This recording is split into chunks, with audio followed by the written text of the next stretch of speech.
right, I'm Maury Phillips here now speaking with Trey Currin. Appreciate the time. Oh, yeah. I first want to ask you, what brought you to the game of football? What's that journey been like?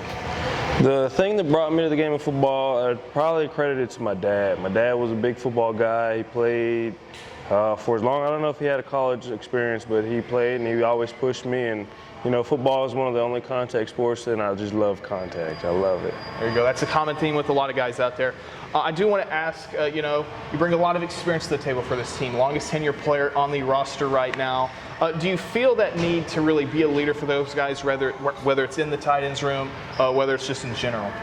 Yeah, I feel like for the guys who hadn't seen it, I feel like I'm a glass door to see it. I feel like I can help them to see or to know about what's coming, what to be prepared for, what to look for, that type of deal. And a big story for you and for this team is the fact you will be taking the field again here 2023. Missed 2022 due to injury. Obviously that's tough and such a long layoff. I'm sure physically the recovery was difficult, mentally as well, just not being out there. Describe what you think the experience will be like, being able to go back out there on that field, play for your team, play in front of this community, and also just describe the recovery back, the road back to that. I think the feeling is just going to be surreal.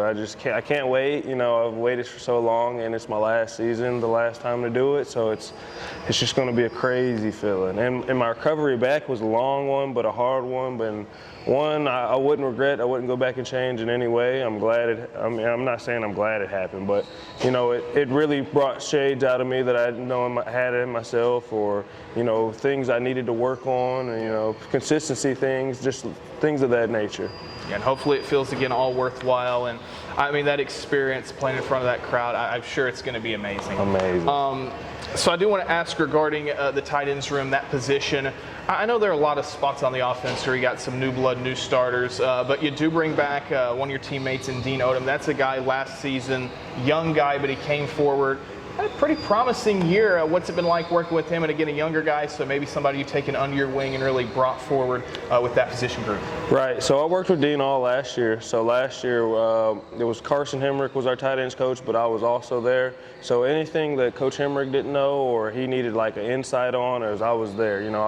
If they had a mess up with their footwork, I was helping them always. Dean's a really great guy. I really like Dean. Working with him is the best. I couldn't ask for a better freshman or underclassmen to work with.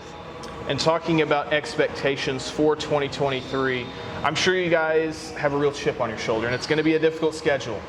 Just looking at the preseason rankings, Coaches Poll, D2Football.com, you got 3 ranked opponents coming to town just here in Tahlequah, as well as you got a team that's receiving votes in UCO as well coming in the Coaches Poll.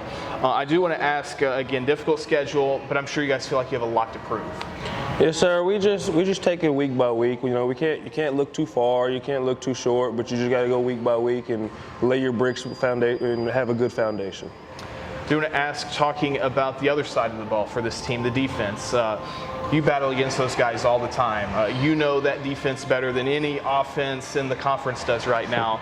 Name a guy on that defensive unit for the RiverHawks you look at. Maybe he's a rival of yours on the practice field, but he's the guy you look at and you say he's making us better.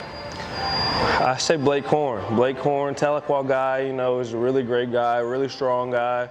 But he's a team-oriented guy. He's going to give his effort so you can be better on the other side. Like he's not going to be malicious. He's going to be just trying to get better and trying to make you better in the process. Last thing I want to ask you, Trey.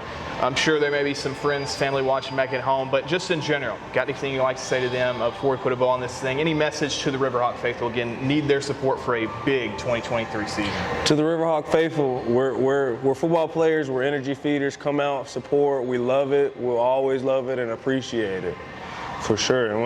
And for the people back home, let's get some popcorn. We're getting ready for a good season. All right, Trey Currin, appreciate the time. Best of luck on the season. Thank you.